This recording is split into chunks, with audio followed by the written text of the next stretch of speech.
Gaza est très riche de sa culture et de sa civilisation, mais aussi très riche de ses lieux touristiques. Nous allons faire un tour spécial pour voir les lieux touristiques à Gaza.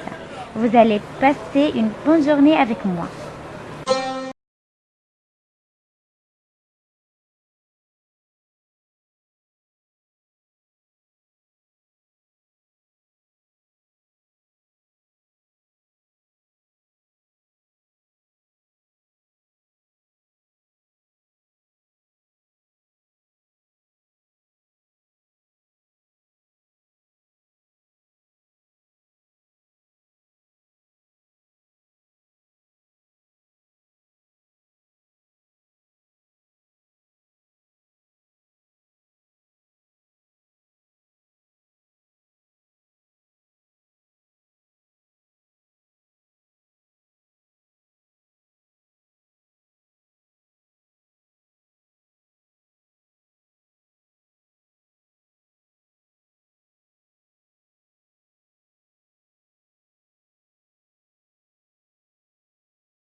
Après la venue de l'islam, elle est devenue une mosquée appelée la mosquée Omari en hommage au calife Omar bin Khattab.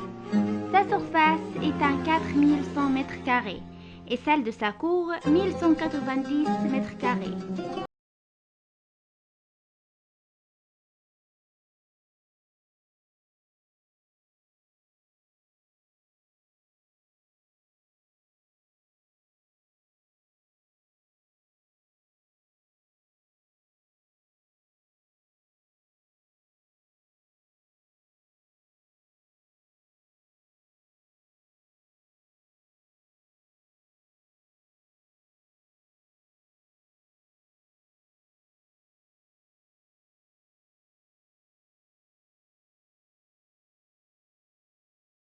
Ce château aux 2 étages est devenu un musée regroupant de nombreuses pièces anciennes, depuis la préhistoire jusqu'à l'antiquité grecque et romaine.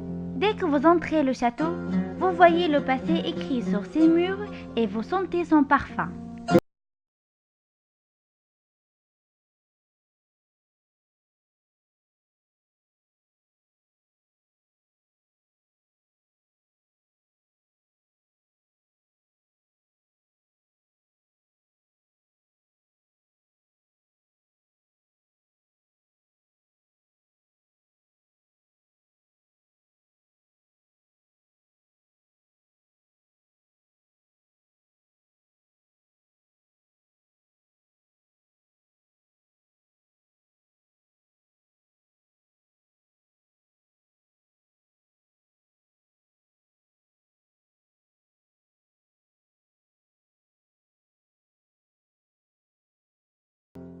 Personnage dépasse des centaines d'années, mais il reste encore Hammam Samra à Gaza, un lieu antique pour se relaxer.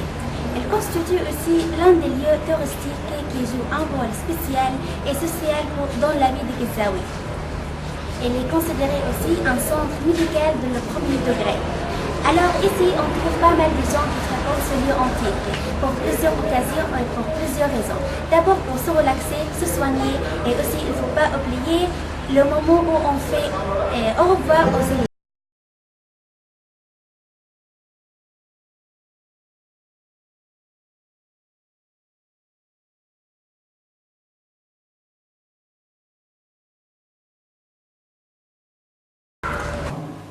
Bonjour monsieur, merci de nous avoir accueillis dans ce lieu antique et très fréquenté.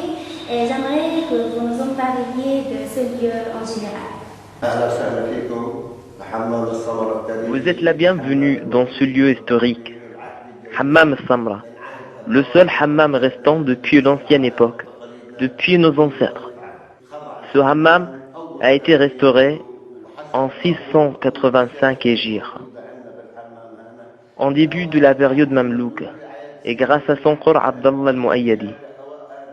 C'était sa première restauration.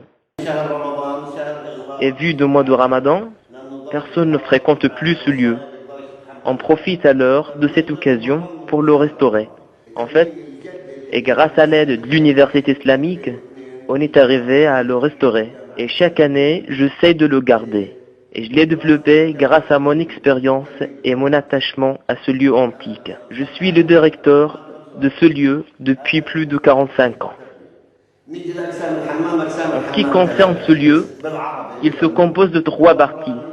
D'abord, l'extérieur, où on se trouve après s'être relaxé dans le hammam. Au milieu, c'est une partie pour changer le vêtement, afin de se préparer pour entrer au hammam, où il y a un bain de vapeur dont la chaleur mesure à 60 degrés.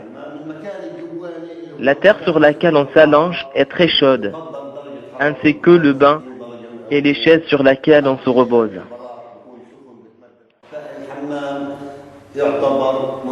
En effet, ce hammam est considéré comme un recours sanitaire et physio-thérapeutique.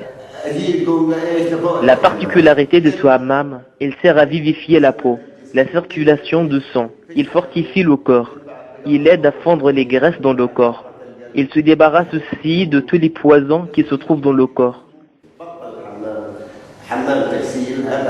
En bref, il est tellement utile pour la santé. Ce hammam n'est pas coincé pour juste prendre une douche. Non, c'est un hammam qui a pour but de se relaxer et se soigner. Ce hammam possède une grande valeur. Il est enseigné dans les livres des écoles. Les petits-enfants à l'école apprennent l'intérêt de ce lieu antique, qui est devenu très célèbre et fréquenté par beaucoup d'écoliers. Et les visiteurs étrangers viennent aussi pour visiter ce hammam. Merci et vous êtes toujours la bienvenue. Gaza est un mélange entre le passé et le présent. À part les lieux antiques, il y en a aussi le luxe. Entre l'Antiquité et la modernité, on se trouve Al-Mathaf et Al-Quds, qui sont 2 hôtels importants parmi les hôtels à Gaza.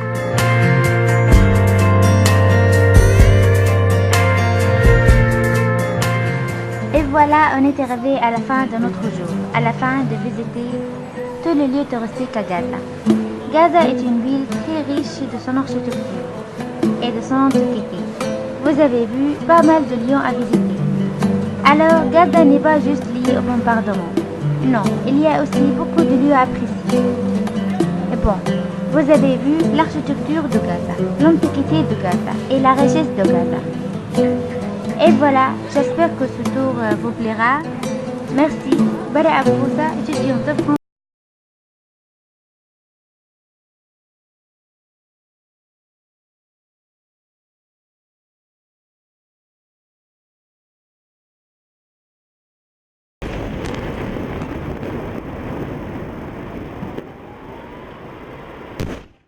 C'est la voie de la guerre et de détruire la terre. Arbres, maisons et les gens à Gaza, ils nous sont donc retrouvés seuls face à la pauvreté. Des quartiers en entier ont été détruits pendant la guerre. Même les animaux étaient attaqués. Tout est à Gaza est détruit.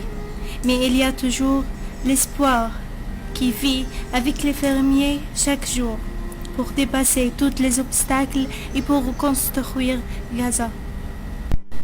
Derrière la richesse et la variation, une grande souffrance vit avec les fermiers chaque jour. Lorsque l'occupation détruit et les fermiers construisent leurs terres, femmes et hommes. Ainsi, les fermiers risquent leur vie tous les jours en travaillant dans leurs terres. Mais ils ne peuvent pas faire quelque chose, seulement avoir la patience. Femmes et hommes, ensemble, pour construire Gaza et pour cultiver notre terre.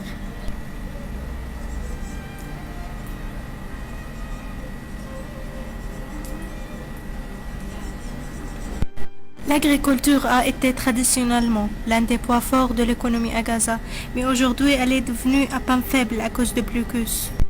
La fraise est considérée comme l'un des produits les plus chers à Gaza et elle a besoin de beaucoup de mains pour travailler pendant toute la saison. Mais cette année, la saison de fraises était très mauvaise à cause de la guerre.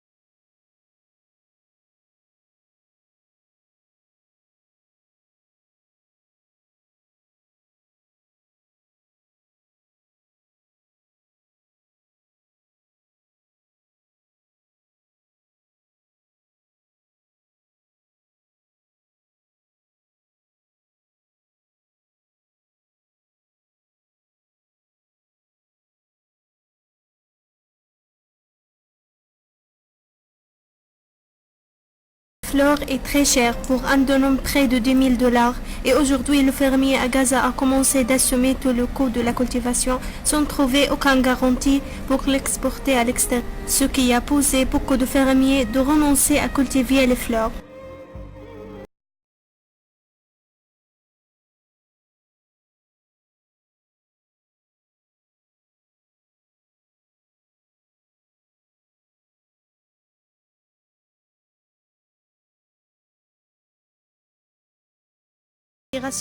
Les mesures nécessaires pour offrir du soutien et des garanties pour le fermier palestinien à Gaza. Ici, la souffrance des fermiers grandit chaque jour avec leurs reproduits, qui seront parfois censés de les arroser avec leur sang, mais ce qui les donne pour continuer à construire ce que l'occupation détruit, c'est l'espoir.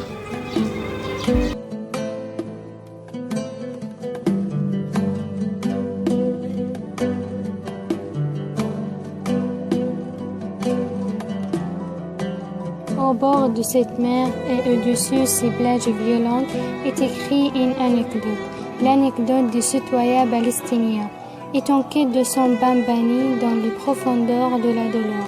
Un bambani enfoncé en blas d'orès et même dans les gouttes du singe. C'est l'anecdote du bûcheur palestinien.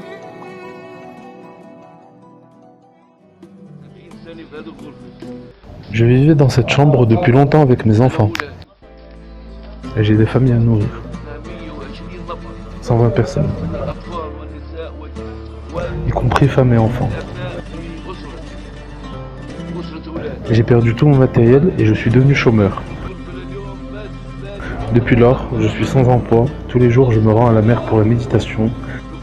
Et ensuite, je retourne à la maison avec l'angoisse dans mon cœur. Mouflih Abou Riala, il a 38 ans. Un bûcheur et membre du syndicat des bûcheurs. Sa chambre a été bombardée dans la dernière guerre contre Gaza. J'ai perdu tout mon matériel de pêche, tel que les moteurs. Chaque moteur, lui, m'a coûté 6 000 dollars. Le réseau de pêche, 5 000 dollars.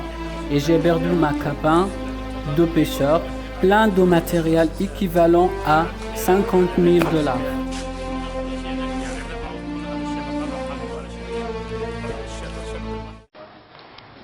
Quand avez-vous fondé le syndicat de pêcheurs et quels sont ses objectifs? Le syndicat a vu le jour en 1988 sur demande du président défunt Yasser Arafat, car il n'y avait personne pour assurer aux pêcheurs leurs droits. L'objectif était de défendre leurs intérêts et leurs droits. Quelle est la distance permise ou imposée pour les pêcheurs par les Israéliens? Suite aux accords d'Oslo, il y a 18 ans, une zone de pêche de 20 000 a été décrétée, mais réduite actuellement à 6 000 uniquement. Quels sont les problèmes rencontrés par les pêcheurs?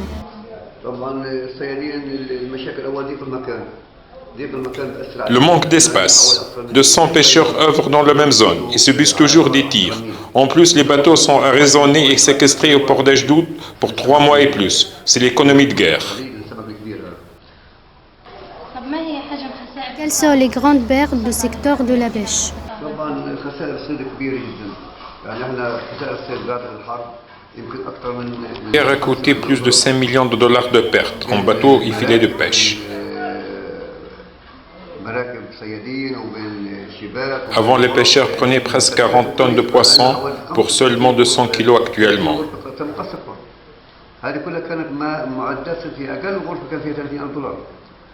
Y a-t-il des projets pour aider les pêcheurs?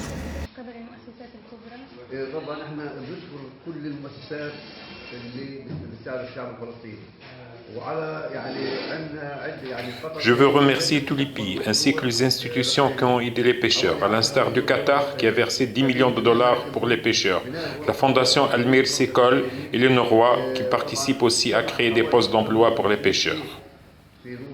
Les pêcheurs souffrent-ils de pénurie de carburant? Il y a du carburant, mais franchement un prix exorbitant au-delà de la capacité des pêcheurs. Exacerber les conditions de pêcheurs palestiniens dans la bande de Gaza. jour après jour par l'escalade des attaques israéliennes. Les attaques varient entre le dîner de la zone de pêche autorisée dépassée par les bateaux de la marine israélienne. Il manque la présence de boissons.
Et l'espèce ne permet pas de sortir différents poissons, seulement des sardines. La vie est très difficile et je ne peux pas assurer les besoins nécessaires de mes enfants.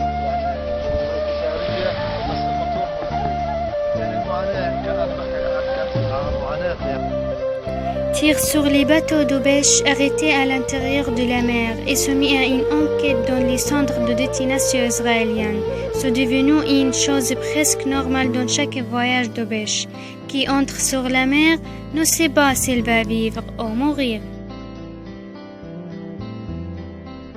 Un jour, j'allais pêcher à 100 mètres des côtes. La marine israélienne m'a averti plusieurs fois. Et après ça, ils m'ont poursuivi le long de la plage, jusqu'à 700 mètres à l'intérieur des eaux palestiniennes. Ils ont tiré sur nous, ont abattu Mohamed, qui avait outrepassé la distance imposée par les Israéliens. Puis, ont tiré sur mon bateau et m'ont arrêté, et les soldats m'ont demandé d'enlever mes vêtements. Ils m'ont emmené au port d'Ashdod, où j'ai passé toute la nuit avec les enquêteurs, qui voulaient que je traite avec eux contre les Palestiniens, avec en échange la possibilité de récupérer directement mon bateau. Mais j'ai refusé.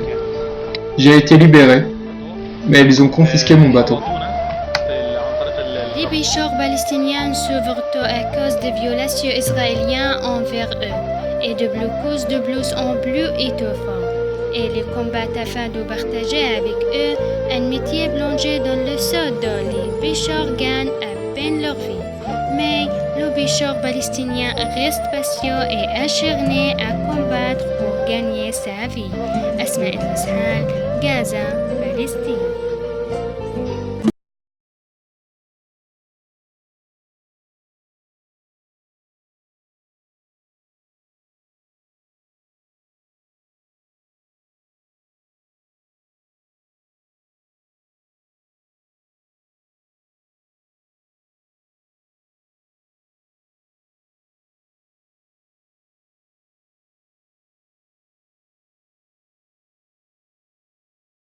Par le professeur Afifa Abou Skhela, un professeur au département de psychologie à l'université Al-Aqsa, a déclaré que le travail de la Cour, qui n'a jamais été alloué pour les jeunes enfants, mais sont censés passer leur temps en dehors des lieux de violence et de perte. بالنسبة طبعا لعمالة الأطفال هي يعني ظاهرة قديمة قدم الزمان ولكن منتشرة أيضا في كل المجتمعات. لكن اليوم بدينا نلمسها في مجتمعنا الفلسطيني نتيجة الحصار وبعض الضغوطات والتحديات التي تمارس على شعبنا الفلسطيني، تحديات سياسية وأمنية واقتصادية واجتماعية.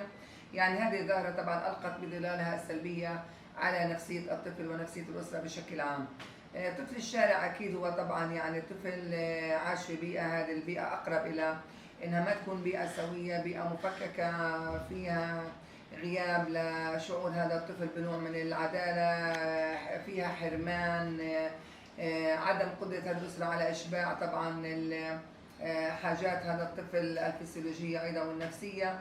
الأب موجود ومش موجود، فطبعا الأسرة أحيانا ترغم طفلها على ترك المدرسة ومن ثم الذهاب إلى الشارع. بدينا نلمس هذه الظاهرة عند إشارات المرور، وللأسف أطفال صغار 5 سنوات 6 سنوات هذا الطفل بحاجة إلى الحنان وإلى الأمان وإلى الدفء العاطفي، لكن اليوم نشوفه تحت أشعة الشمس وتحت المطر وغيره. طبعا نفسيته أكيد حتكون نفسية تعبانة، نفسية ما عنده ثقة بنفسه، ممكن يتعرض، ممكن يكون إنسان عدواني، إنسان عنيف، ممكن يسرق، ممكن يكون عرضة للتحرش الجنسي أو الاستغلال الجنسي، ممكن يكون برضه عرضة للعميل يعني اليوم للعمالة. يعني اليوم إذا كان برضه في عندنا أطفال 14 15 من السهل جدا اليوم واحد يضحك عليهم يخلوهم يتاجروا بالمخدرات، يخلوهم يتم إسقاطهم لأنه طبعا هم محتاجين.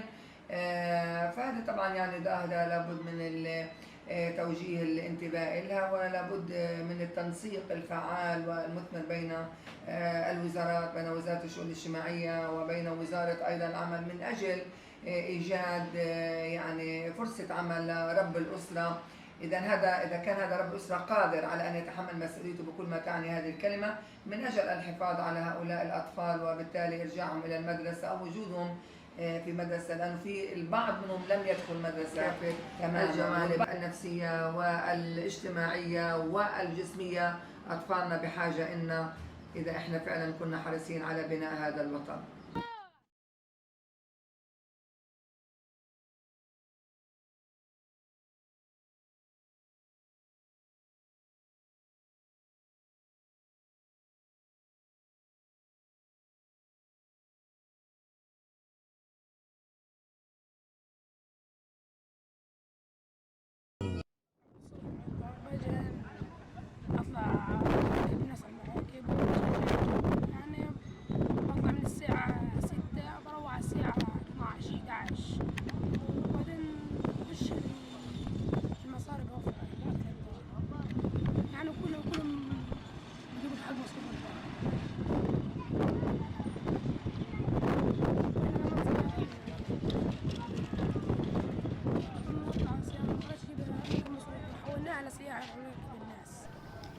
Je suis très triste pour ces enfants.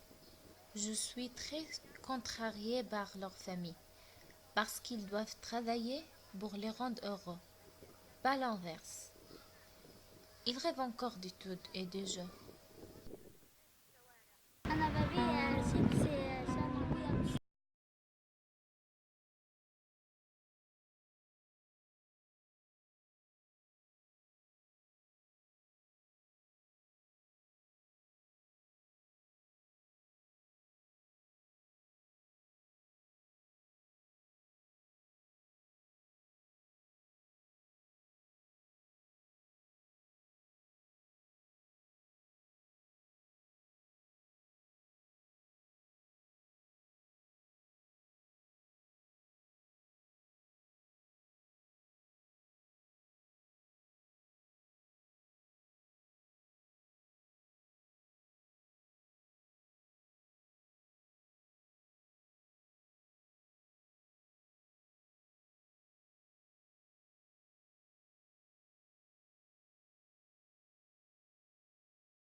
Le cloporteur aurait dû goûter son dessert. À la bande de Gaza, les choses sont différentes. Est-il possible de redonner à ces jeunes anges leur enfance volée?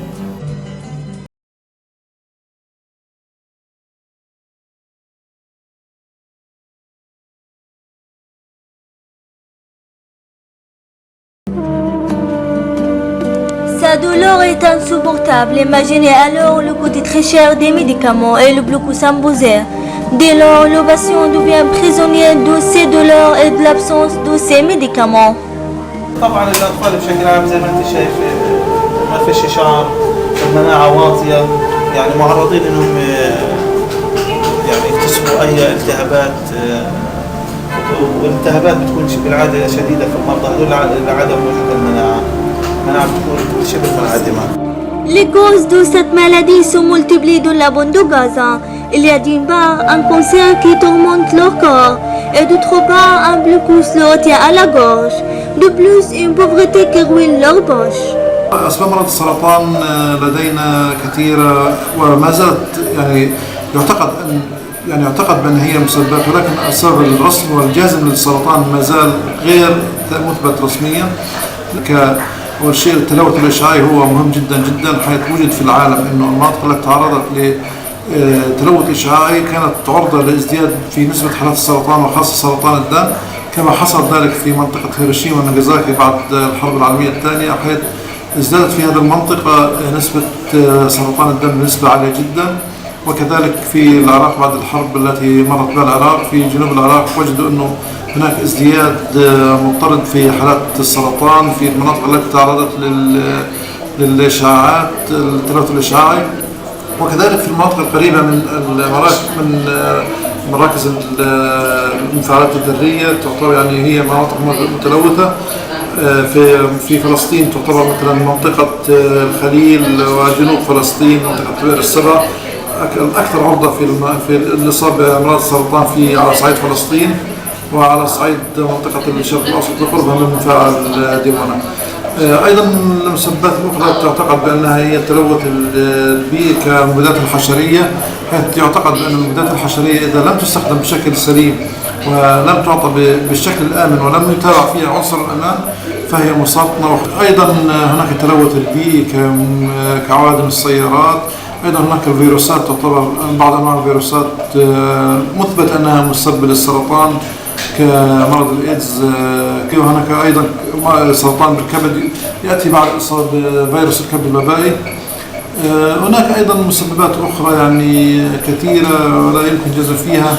كل نوعية الأكل تعتبر أيضا مسرطنة جدا، ووجد أنه ما يتعرض لدرجة حرارة متكررة أكثر من مرة يعني هو مسرطن. وهذا السر حاليا ازدياد في نسبة حالات سرطان القولون والمستقيم في العالم، حيث الاعتماد على الأغذية المجففة، الأغذية المحفوظة، الأغذية التي تضاف إليها مواد حافظة، والأغذية الغنية بالدهون والسعرات الحرارية العالية جدا كالوجبات السريعة. وهذه يعني حقيقة تعتبر من ضمن المسرطنات للجهاز الهضمي. يعني حاليا قسم الدم والأورام في مستشفى الشفاء يسجل حوالي 1200 حالة. في زمن سابق كنا نسجل حوالي 700 حالة، في ازدياد مضطرد. بالنسبة لنا في الأطفال لم نلاحظ أن هناك ازدياد في الفترة الحالية، ولكن ما هو ملاحظ أن المناطق الحدودية هي أكثر عرضة للإصابة بالسرطان كالجنوب وكمنطقة الشمال هم أكثر عرضة. وهذا يثير الشكوك في أن في الحروب تستخدم مواد يعني هي مشعة أو كذلك يعني مسرطنة. ترى أنواع السرطان التي نستقبلها كأطفال هي سرطان الدم بكل أنواع الحاد والمزمن والليمفاوي. مرضى السرطان يمرون بمعاناة شديدة جدا. تبدأ من حيث التشخيص، يوجد لدينا نقص في الوسائل التشخيصية والوسائل العلاجية، سواء وسائل تشخيصية مخبرية ووسائل تشخيصية إشعاعية. نحن نضطر إلى تحويل المرضى للغربية أو إلى القدس الشريف أو جمهورية مصر العربية. يوجد لدينا أجهزة تشخيصية حديثة تستخدم حاليا في تشخيص الأورام. أيضا يوجد لدينا نقص في العلاجات، فنحن نعاني من نقص في العلاج الكيماوي. يكفي أن نذكر أن قطاع غزة بكامله لا يوجد فيه جهاز علاج إشعاعي، وهذا في حد ذاته يعني حقيقة يعني مشكلة ليس بسيطة. اضطرنا إلى تحويل عدد كبير. التحويل هو في حد ذاته معاناة كبيرة.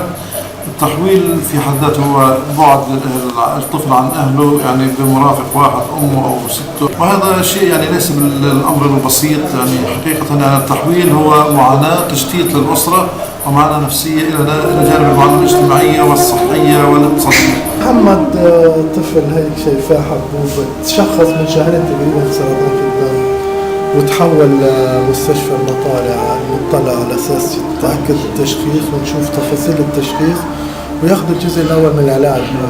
في تحاليل برضو مش متوفرة بغزة. تأكد التشخيص تبعه وأخذ الجزء الأول من العلاج والحمد لله. رجع لنا على أساس نستكمل الجزء الثاني من البروتوكول الأول. البروتوكول اللي بعد كده برضو في تحليل مش متوفر بغزة، بنضطر نبعت الولد تاني على المطلع، فبيغيب أسبوع وإن شاء الله بيكون كويس وبيرجع بياخد باقي العلاج بغزة يعني. فهي زي ما انت شايفة مشاكل يعني. هذا مجرد يعني الرجعة الثانية على المطلع لأنه في تحليل بسيط مش متوفر. بقدرش أعطي العلاج وأنا بدون ما أقدر أعرف مستوى العلاج بالدم، فعشان هيك بحاول الطفل. بداية الحمد لله على سلامة ابنك. الله يسلمك. احكي لي شو شعورك لما عرفت إنه ابنك مريض بمرض السرطان؟ والله أول شيء الواحد بده يحكي الحمد لله على كل شيء، الحمد لله على كل شيء يعني من الله يا محلاه. طبعا أولها كانت صدمة يعني الأمانة، بعدين شوي شوي استوعبت الإشي يعني لأنه كده الإشي أجا فجأة يعني. كان ما شاء الله بيلعب وبيجري وكان كتير نشيط وفجأة قالوا لي السرطان الدم، فكنت مصدومة بصراحة. وبعدين بما انه مش متوفر العلاج هنا بغزة حولوه على الدفع يمروا عن طريق اسرائيل، فطبعا بما انه بدنا نمر عن طريق يعني واجهت صعوبات اكيد من ناحية السفر للخارج وشراء الأدوية؟ حاجة قدمنا إلى عملنا التحويلة وطلعت تقريبا بعد شهرين وأكثر حتى، فأثر المرض على جسمه يعني صار عنده تضخم بالطحال وتضخم في الكبد وفشل بالنخاع الشوكي وكل هذا بسبب تأخير التحويلة على إسرائيل. فبعدين الحمد لله استقبلوه بعد ما تأثر فيه المرض وأجى يكمل هنا العلاج في غزة.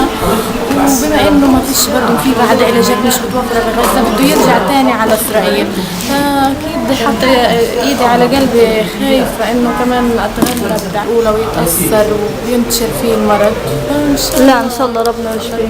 C'est le cas des malades du cancer de l'hôpital de Gaza qui reçoivent de nouveaux cas de patients quotidiennement. Pour cela, si le monde avait un regard de compassion pour les malades de cancer, on lui adresse que Gaza mérite le plus ce regard. Sarah Ghanem, l'hôpital Rantissi, Gaza, Palestine.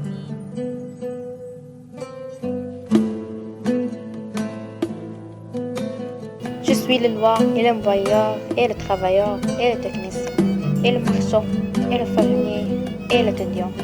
Je suis Taha Hussein et le split et Beethoven l'artiste. Je surmonte toutes les difficultés de la vie. Le handicapé comme toutes les autres humains et a des sentiments et des pensées et des ambitions. Ne voudrait pas la défaite et elle a besoin de quelqu'un pour lui comprendre et lui offre un coup de main. Abir, c'est la meilleure preuve. Je suis Abir El-Harki, j'ai 22 ans et j'étudie la publicité et le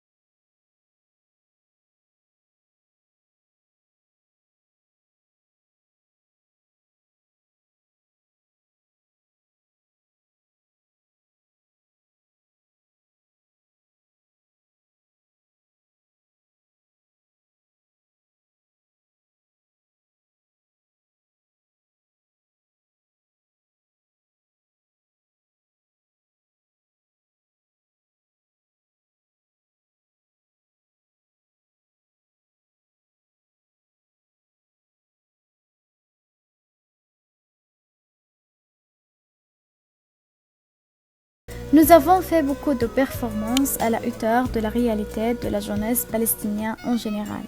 Je suis la responsable des relations publiques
bonheur.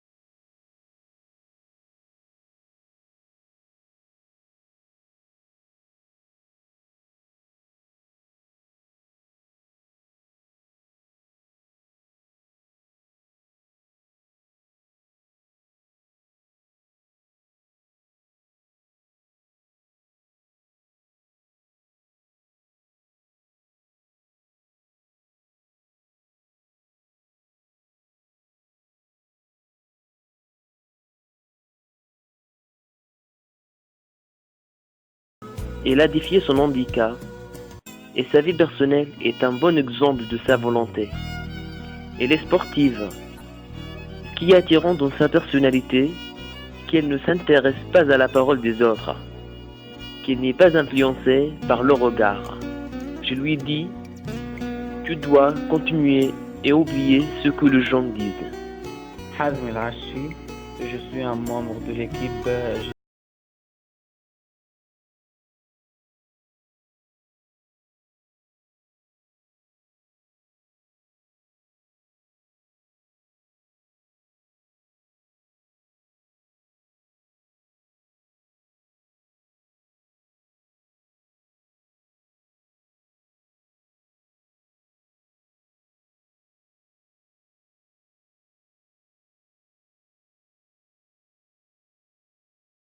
Il a de joie de coordinateur de l'équipe. Je suis un être humain habile et mon amie depuis longtemps.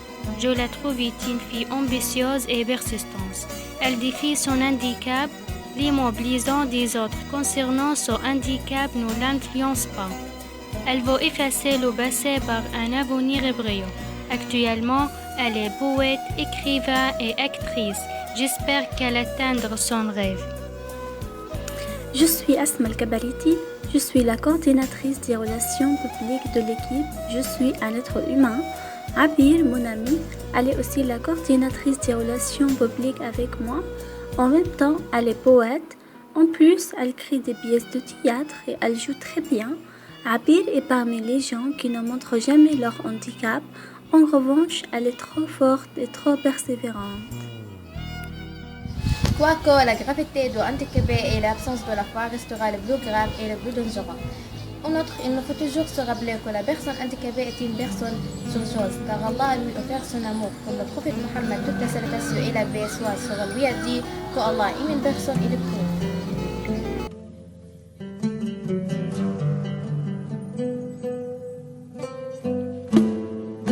Les 2 millions d'habitants de la bande de Gaza souffrent de blocus étouffants. Le manque de l'eau, de l'essence et surtout la coupure de l'électricité. Ce problème qui a bouleversé la vie de Gazaouis vers le pire. Cette crise qui a touché toute la bande, les maisons, les écoles, les universités et même les hôpitaux. Ce qui a rendu la situation se dégrader de plus en plus, tous les citoyens sont déçus. Ils n'ont pas encore trouvé une justification claire pour cette complication jusqu'à ce moment. بدهم يوفروا للشعب كل حاجه بس هم مش قادرين يوفروا الشيء هذا فما كيف الحاجه المسؤول الحاجه من برا مش من هنا احنا بنقف معهم انه في المراحل اللي بعدوها في الازمات اللي احنا بنعديها بالنسبه للكهرباء يا اختي العزيزه فاهمه كيف هذا خلاص شيء تعودنا احنا عليه مهما يقطعوا عنا مهما يعملوا عنا احنا تعود بس بالنسبه لاولاد توجيهات انه بالنسبه لي عندي ولد توجيهي انا بعاني كثير بالنسبه للكهرباء فاهمه كيف اليوم انا جبت له على الشمعه بدرس على الشاحن بدرس فاهمه بقعد في نص الليل بتقطع الكهرباء ونجيب له شاحن من الدويل هذا بالنسبه للكهرباء اما احنا بالنسبه للكهرباء صارت عامة انه احنا تعودنا عليها مهما يقطعوها عنا مهما يعملوا عنا احنا خلص تعودنا عليها. بنلاقيش يعني حاجة ان يطلع المي فيها الا الدنمة. وكمان المي بتخص علينا كتير. هوا الكهرباء بتطلع، المي بتطلعش الا الكهرباء عالدينامو. يعني كتير احنا بنتأثر على الكهرباء، مش بتأثر علينا وعلى الأولاد وعلى البيت. وعلى القراية، على الدراسة كمان. كشافات النظوي، كل أوضة فيها كشاف، فيها لد، يعني كتير بتأثر على البيت. بالنسبة لوضع الكهرباء، احنا معاناة هذه يعني متوسطة صارت، واحنا المسؤولين عنها بنعتبر حكومة رام الله وحكومة غزة. فاحنا ليش نضيع الضحية ما بين الحكومتين هذولا؟ كل العمود الفقري في البلد كله الكهرباء. فمن هذا المنطلق يعني بدنا حل هالأزمة هذه على أساس ما حد يستجيب. يعني قبل هيك نداءات كثيرة توجهت وهذا ما فيش مجيب لحل المشكلة هذه. فمن هذا المنطلق احنا بنطالب المسؤولين على عمل لازم لحل مشكلة الكهرباء بأسرع وقت، لأنه هي العمود الفقري لقطاع غزة ولمناحي الحياة. مسلمة طالبة جامعية. بالنسبة لمشكلة الكهرباء، طبعا أنا كطالبة جامعة بدي أحط جدولي، طبعا بدي أطلع جدول الكهرباء تبعها، وهل الجدول ماشي معه ولا لا. مشكلة الكهرباء إنه دراستي صارت إشي في الليل إشي في النهار، مش قادرة أنظم وقتي. طبعا كطالب تعيش حياتك جدول كهرباء زي هيك، مرات تيجي الكهرباء وإحنا بالدوام نروح ما نلاقيش كهرباء، نستنى إنه بعد الليل. هي مشكلة إنه صعب كتير الواحد يتأقلم معها.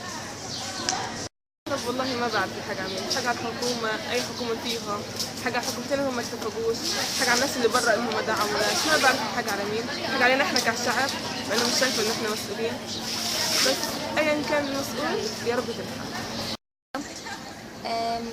أكيد الكهرباء أثرت علي كطالبة، عادة أنا وباقي بنات الدفعة بنضطر نتأخر كتير في الجامعات، عشان يعني كيف تقطع عدد ساعات قطعها في البيت بتكون كتير كبيرة. عادة لما تقطع الكهرباء أكيد الواحد بيحاول يسلي حاله بأي هواية تانية ما بتعتمد على الكهرباء، ممكن الواحد يرسم أو يقرأ، بس الكهرباء بشكل أول وأخير الاحتلال. أزمة الكهرباء في غزة، صحيح أنا كصاحب محل بعاني من شغلات كثيرة، وأولها اللي هو قصة المواتير، طبعا بتزيد المصاريف والشغلات هذه. طبعا عندي أنا حاليا UPS، هاي المحل زي ما انتم شايفين طافي، يوم البطارية خربانة ويوم شغالة، واللي بأس يوم بخرب ويوم بخربش. طبعا هذه حياة يعني صحيح صعبة جدا. فأنا صراحة بحمل المسؤول اللي موجود داخل القطاع واللي في الضفة الغربية، لأنه احنا قاعدين كل ما بنيجي بنخاطب الحكومة الموجودة بتحمل مسؤولية الضفة، والضفة بتحمل غزة، واحنا في حيرة، فينهونا من هالموضوع عشان نحل أزمة الكهرباء. Les coupures de l'électricité mettent la vie des patients en danger. D'importantes coupures de courant de la bande de Gaza perturbent la vie des habitants. Les personnes les plus durement touchées sont les patients des hôpitaux, car ils sont tributaires des appareils, tout comme les certaines de personnes dont l'état nécessite régulièrement une dialyse. Dans l'hôpital Al-Aouda à Gaza, la situation devient de plus en plus difficile. Il s'agit du seul hôpital du nord de la bande de Gaza équipé d'une maternité. Dans la salle d'opération, plus qu'ailleurs, il faut constamment de l'électricité pour pouvoir suivre un patient pour l'oxygène. Pour l'appareillage médical, l'hôpital Al-Aouda dispose d'un générateur pour pouvoir continuer à travailler lors des coupures de courant. Mais celui-ci consomme plus de 20 litres de carburant par heure. Or, le carburant qui est acheté dans une station d'essence locale vient à manquer. Avant la guerre, le carburant était en effet livré via Égypte. Mais avec la destruction des tunnels, ce passage est complètement bloqué. Le carburant ne peut arriver dans la bande de Gaza que via Israël. Du coup, le prix a doublé. Les soins de santé sont prioritaires pour l'accès au carburant. Mais vu le prix, l'hôpital peine à payer la facture. مشكلة الكهرباء مشكلة مزمنة من 2006 وإحنا بنعاني من هذه المشكلة. الكهرباء بتنقطع 8 ساعات في اليوم، أحيانا تجينا 6 ساعات حسب جداول الكهرباء وحسب توفر الوقود. أيام الحرب الأخيرة على غزة كمان كانت انقطعت لمدة طويلة، لمدة 12 ساعة أو أكثر في اليوم. بنضطر إحنا عندنا مولدات للكهرباء. المولد الواحد في الساعة يستهلك من 35 إلى 40 لتر سولار. لو ضربناهم في 6 يعني عملنا حسبة في الشهر بنحتاج من 30 إلى 35 ألف دولار شهريا. هذا عبء على ميزانيتنا. مضطرين إحنا تكون الكهرباء عندنا 24 ساعة، لأنه عندنا غرف عمليات، عندنا أجهزة أشعة التراساوند، عندنا كل الولادات، العمليات الجراحية، كل هذه بتحتاج إلى تيار كهربائي ثابت وقوي. حاولنا نحل هالمشكلة بمولد صغير بس يكفي للإضاءة، ولو بعض الحاجات هذه بنستخدمها في الفترات المسائية لما بيكون فيش عندنا شغل عمليات أو ولادات أو تشغيل أجهزة الأشعة والألتراساوند اللي بتحتاج، والمختبر، أجهزة المختبر اللي بتحتاج إلى تيار ثابت وقوي. هذه مشكلة عبء علينا، وبنتمنى إنه السلطات توجد لها حل، مش علينا بس، لأنه على كل البلد، لأن الكهرباء أصبحت هي اللي تتحكم فينا وفي وضع أجنداتنا وشغلنا بوجود الكهرباء. وبتصور إنه في بالنسبة للسولار إحنا أحيانا يعني غالبا بنشتريه، وهذا بيكلفنا مبالغ كبيرة، وأحيانا في أوقات الحروب وأوقات يعني انقطاع السولار لما كانت في الفترة السابقة، كانت وكالة الغوث وبعض المؤسسات الأجنبية، الصليب الأحمر، أوكسفام، بعض الأصدقاء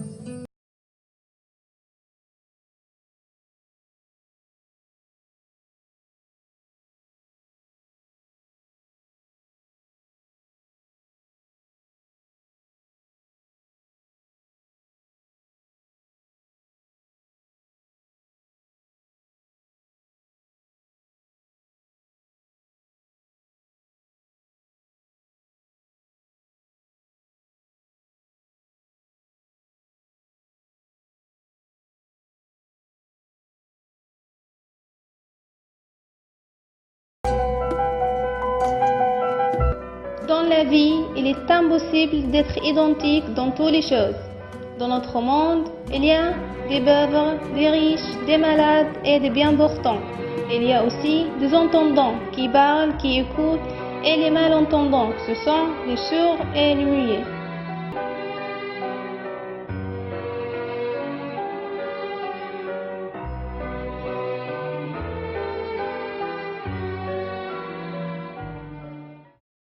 Au début, présentez-vous et votre famille.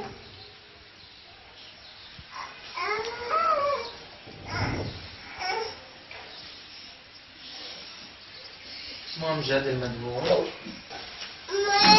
متزوج، عنده 3 تنفار، 3 صم، زوجته صم، ولدين عنده وبنت.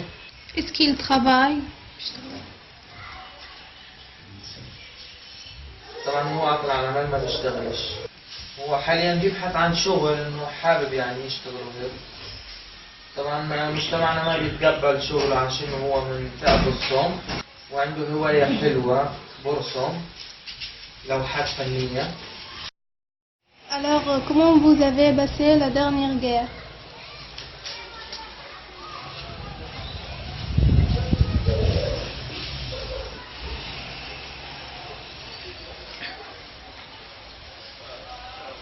طبعا كانت أجواء كتير صعبة عليهم، وكانوا هم كتير متأثرين بهذا الحرب. كانوا قاعدين في البيت موجودين، والحرب والصوت والدوشة والقصر، كانوا كتير خايف ومتأثر على أطفالهم. كانت المكان يهز عندهم، يتأثروا فيه، يحسوا فيه. استاذ العذاب انهم هو كان يمنحهم ما يقفوا على الشباك، ما يقفوا هنا الامنيات، حرية هدومهم، ما ينزلوا تحت. Certains d'entre eux ont réalisé les plus belles créations dans plusieurs zones industrielles et commerciales. Et ils ont organisé plusieurs foires commerciales. Cela leur a apporté des revenus durables pour eux-mêmes et leurs familles. أنا أميرة، مديرة رابطة الأمراء الصغار. أنا عرفت نسقت مع نادي البسمة على أساس أننا نعمل دورة للصم للمربيات ولطلاب جامعة القدس. انطلق نادي البسمة للمعاقين عام 2005 يحمل أهداف ورسائل عدة، ومن بينها تطوير أداء الرياضيين وتحفيز الأجسام الرياضية لتفعيل رياضة ذوي الإعاقة في قطاع غزة. وانطلقنا من فريق كرة قدم للصم منذ عام 2007.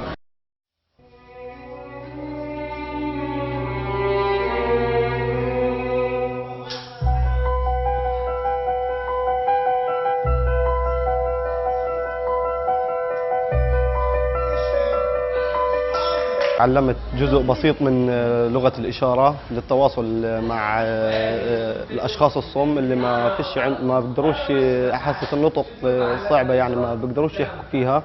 في ناس يعني أصدقاء إلنا بنقدرش إحنا يعني مش قادر أتواصل معاهم عشان إيش؟ معيش اللغة هذه مثلا. بيقدر يحكي لي، أحكي له، أفهم منه. يعني كان زمان يجي يقول لي هيك هيك، يحكي لي، يعمل لي، اقول له ماشي ماشي، بس امشي معاه زي هيك، وما مش قادر انا ايش افهم اللي بدي اياه، دوبني افهم شيء بسيط منه واقول له بس هيك الله بعينه خلص ويمشي معه.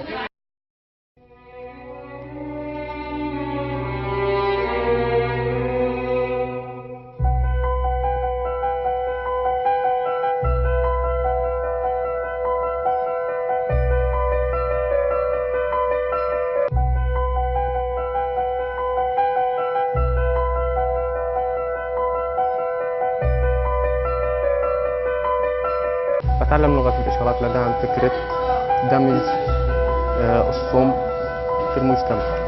الإعاقة دائما بتكونش في اللي ما بيعرفش يحكي أو اللي ما بيعرفش يسمع أو اللي ما بيعرفش يشوف كمان.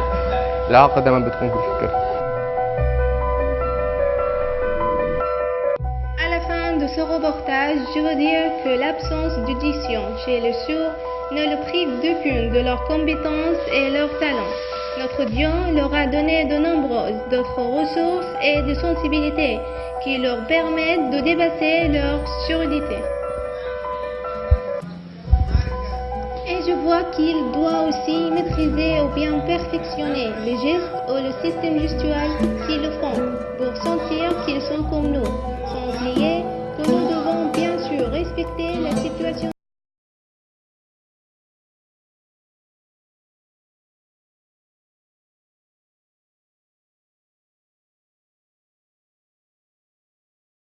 La pauvreté, la chaleur, le froid, le soif et l'obscurité, ce sont des nouveaux amis avec qui les Palestiniens perdent leur maison vive, au milieu d'un état de désespoir vu que la reconstruction retardée. C'est à cause de la dernière agression israélienne contre la bande de Gaza.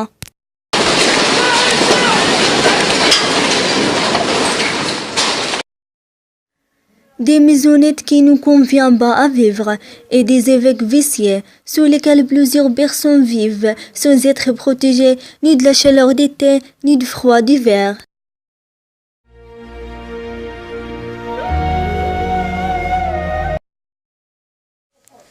Les vivants aux caravanes décrivent leurs souffrances. On dit que la caravane est une mort renouvelée.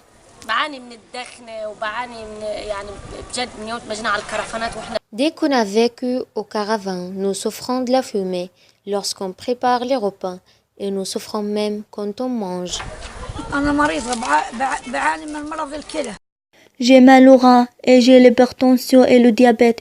De plus, je souffre de l'allergie et tout cela à cause de l'état psychologique qu'on vit. 8 personnes vivent dans la même caravane et j'ai 2 filles handicapées. Comme vous voyez, la situation des caravanes est très mauvaise. L'hiver dernier, notre caravane était inondée par l'eau des pluies et des gens se sont noyés. D'autres personnes ont été heureusement sauvées comme 7 enfants par des proches. Le plancher de ma caravane s'est affaissé à cause de la pression de l'eau sortant des toilettes.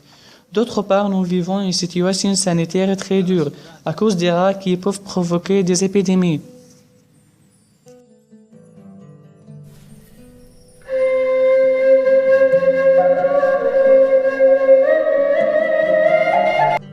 La souffrance des gens vivant aux caravanes continue et ses habitants se demandent toujours est-ce que cette situation difficile va se changer ou pas. Sarah Ghanem, Gaza, Palestine.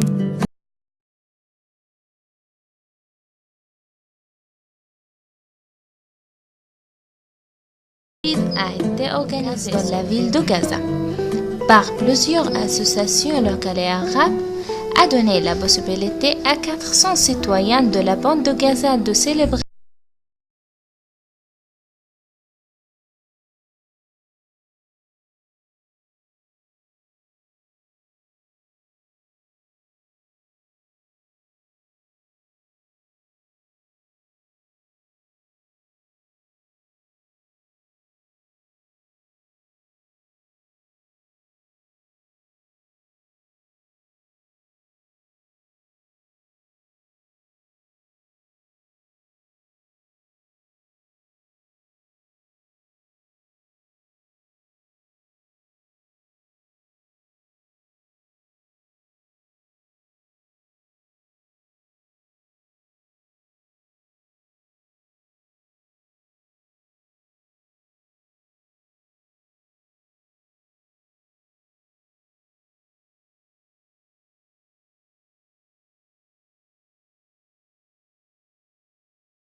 d'Edouard Saïd constitue une école faisant naître de bons talents jouant à plusieurs types d'instruments.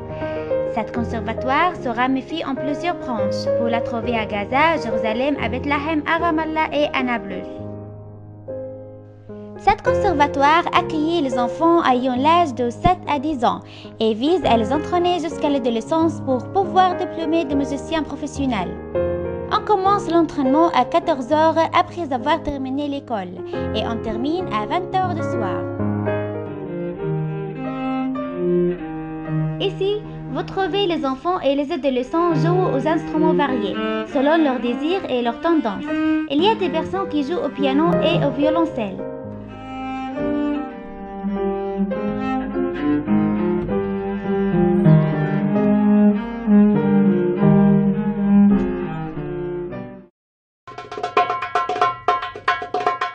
Il y en a d'autres qui préfèrent jouer au tambour.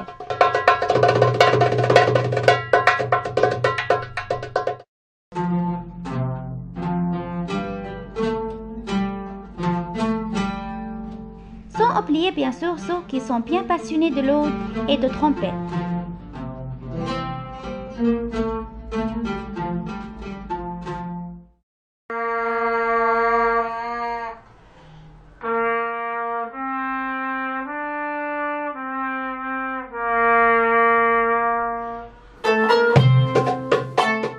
Voilà, vous entendez la voix de la musique, de la paix et de l'art, la voix des talentueux. Gaza n'est pas juste liée à la voix de bombardement. Non, on a aussi des voix à apprécier, comme celle-ci de la musique.